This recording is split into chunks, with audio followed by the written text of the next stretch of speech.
আজকে তোমাদের সাথে শেয়ার করব দারুণ টেস্টি হায়দ্রাবাদি চিকেনের রেসিপি। আর এই চিকেনের রেসিপিটা আমি কিন্তু ঘরোয়া উপকরণ দিয়েই বানাবো।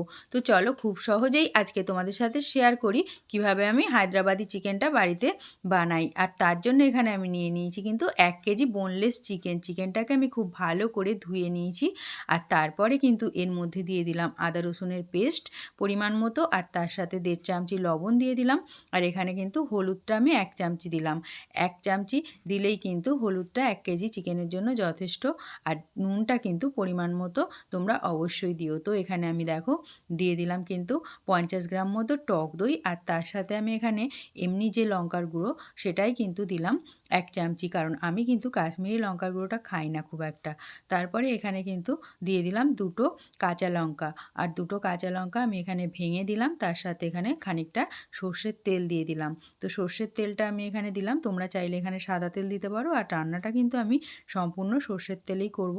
তো তোমাদের সাথে সবটাই শেয়ার করব, দেখতে থাকো। এখানে আমি কিন্তু মাংসটা ম্যারিনেট করে খুব ভালো করে রেখে দিলাম। আর এর মধ্যে আমি সামান্য একদম জিরে বাটা দিলাম, দিয়ে কিন্তু এবার আরেকটু নেড়ে চেড়ে নিলাম চামচি করে। তো তারপরে চাপা দিয়ে মাংসটা আধ ঘন্টা মতো আমি কিন্তু রেস্টে রেখে দেবো। তো এইভাবে রেখে দিলে মাংসর মধ্যে কিন্তু মশলাটা খুব ভালো করে ম্যারিনেট হলে মাংসটা খেতে টেস্টি হবে। তো এখানে নরম সফটও হবে মাংসটা। আর এখানে দেখো আমি কি কি মশলা নিয়ে নিচ্ছি। এখানে গোলমরিচ নিয়েছি, তার সাথে দারচিনি আর শুকনো লঙ্কা, আর তার সাথে জয়িত্রী নিয়েছি 1 টুকরো, আর এখানে ধনে আর জিরে নিয়েছি। ধনে জিরেটা তোমরা পরিমাণ মতো বাড়িয়ে কমিয়ে নিতে পারো।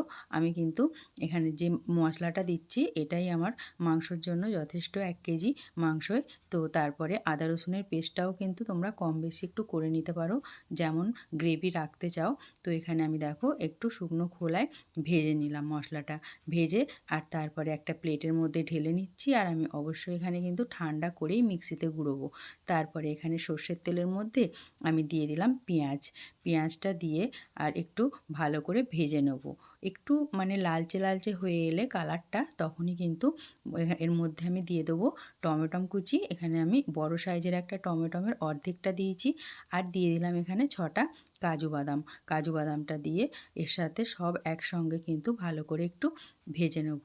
এবার আমি এইগুলোকেও তুলে নিলাম, তুলে নিয়ে এটাকেও আমি ঠান্ডা করে নেব। আর তারপরে সব মিক্সিতে কিন্তু পেস্ট করে নেব খুব ভালো মতো। আর আলাদা আলাদাই পেস্ট করব, গুঁড়ো মশলাটা ভাজা যে মশলাটা সেটা কিন্তু আলাদা পেস্ট করব, আর এটা আলাদা পেস্ট করব।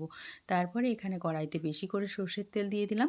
আর তার মধ্যে আমি এখানে দিয়ে দিলাম তেজপাতা, জিরে ফোড়নে, আর তার সাথে এখানে ঘি দিলাম। দেখো ঘিটা কিন্তু আমি একটু মানে বসে গেছিলো তলায়, তাই চামচি করে তুলে দিলাম। এবার এর মধ্যে আমি কুচনো পেঁয়াজ দিয়ে দিলাম, মানে 4টে পেঁয়াজ আমি কেটেছিলাম, তার মধ্যে 2টো আমি ভেজে নিয়েছি। আর 2টো কিন্তু এখানে আমি দিয়ে দিলাম কাঁচা অবস্থায়, মানে এমনি রান্না করতে ভেজে যে দেবো আর কি, তার জন্য। তো এখানে আমি পেঁয়াজটা ভাজা হয়ে গেলে যে টমেটো পেঁয়াজ আর কাজু বাদামের পেস্টটা করা ছিল ভেজে নেওয়া, তো সেটাকেই আমি কিন্তু এর মধ্যে তেলের মধ্যে দিয়ে দিলাম, দিয়ে কিন্তু বেশ ভালো করে কষাতে থাকবো। আর যতক্ষণ পর্যন্ত না কাঁচা গন্ধটা চলে যায় পেঁয়াজ আর টমেটোমের, তারপরে কিন্তু এর মধ্যে কাজু বাদামটা যে দেওয়া আছে, কাজু বাদামটা দেওয়ার ফলে কিন্তু তেলটা খুব সহজেই এখান থেকে ছেড়ে দেবে দেখো। আর তারপরে এই দেখো তেলটা ছাড়তে শুরু করলে এর মধ্যে কিন্তু আমি ম্যারিনেট করা মাংসটাকে দিয়ে দেবো। ম্যারিনেট করা চিকেনটা দিয়ে এবার আমি খুব ভালো করে কিন্তু কষাতে থাকবো। আর প্রথমে কিন্তু আমি ঢাকনাটা চাপা দেবো না, প্রথমে আমি বেশ খানিকক্ষণ এমনি নাড়াচাড়া করতে থাকবো এইভাবে। তো নাড়াচাড়া করে নেবার পরে বেশ খানিকক্ষণ পরে কিন্তু ঢাকনাটা চাপা দেবো। আর তার আগে কিন্তু আমি মশলা ধোয়া যে একটু জল ছিল সেটাকেও এর মধ্যে দিয়ে দেবো।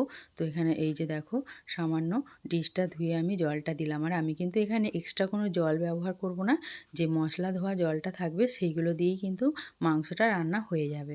তো তারপরে আমি এখানে দেখো নাড়তে চাড়তে থাকবো। আর অবশ্যই কিন্তু মাংসটা ভালো করে নাড়তে হবে বারবার, না হলে কিন্তু বসে যাবে তলায়। তলায় বসে গেলে কিন্তু তখন খেতে একদমই ভালো লাগবে না।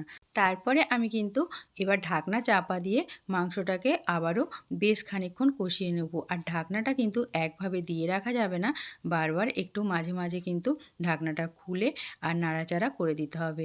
তাহলে কিন্তু তলায় ধরে যাবার সম্ভাবনা একদমই থাকবে না। আর এইভাবে কিন্তু আমি বেশ খানিকক্ষণ কষিয়ে নেবার পরে এবার আমি ভেজে রাখা যে মশলাটা সেটাকে দিয়ে দেবো। আর আমি কিন্তু ভেজে রাখা মশলাটা জল দিয়েই পেস্ট করেছিলাম, তো আমি এখানে দিয়ে দিলাম। তারপরে দিয়ে আবারও ভালো করে কিন্তু কষাবো। আর এই মাংসটায় কিন্তু মশলার যে জল সেটা দিয়েই কিন্তু পুরো রান্নাটা হয়ে যাবে, এতে কিন্তু এক্সট্রা কোনো জল দিতে হবে না। তো মাংসটা কিন্তু খুব ভালো মতো আমার এখানে সেদ্ধও হয়ে গেছে দেখো। এবার আমি কিন্তু এই ভাজা মশলাটা দেওয়ার পরেও খানিকক্ষণ একটু ঢাকনা চাপা দিয়ে নিয়েছি ভালো করে কষিয়ে। এবার আমি এর মধ্যে কিন্তু মশলার এখান থেকে একটুখানি গ্রেভি তুলে সামান্য জল দিয়ে একটু দুধ গুলে দিয়েছিলাম। তোমরা এটা দিতে পারো, আবার চাইলে নাও দিতে পারো। টক দইটা যদি বেশি করে দাও, আমি এখানে টক দইটা একটু কম দিয়েছিলাম, তাই দুধটা একটুখানি দিয়ে দিলাম। আর এতে করে খেতে কিন্তু আরও টেস্টটা অনেক ভালো হবে। আর তারপরে আমি এখানে পরিমাণ মতো আর একটু লবণও দিলাম। আর দেখো রান্নাটা আমার কমপ্লিট হয়ে গেছে, পুরো কষানো কমপ্লিট, তেল ছাড়তে শুরু করে দিয়েছে খুব ভালো মতো। আর এবার আমি কিন্তু একটু ওপর থেকে সামান্য ভাজা বিরিয়ানি মশলা ছড়িয়ে দিয়ে আর ঢাকনাটা চাপা দিয়ে রেখে দিয়েছিলাম। ব্যাস, রান্নাটা আমার পুরো কমপ্লিট হয়ে গেছে। আর এইভাবে কিন্তু এই চিকেনটা রান্না করে তোমরা ফ্রায়েড রাইস, সাদা ভাত বা পোলাও যে কোনো মানে কিছুর সাথেই খাও না কেন, এই মাংসটা রান্না এতটাই টেস্ট হয়, খেতে কিন্তু অসাধারণ লাগবে। রুটি দিয়েও বানিয়ে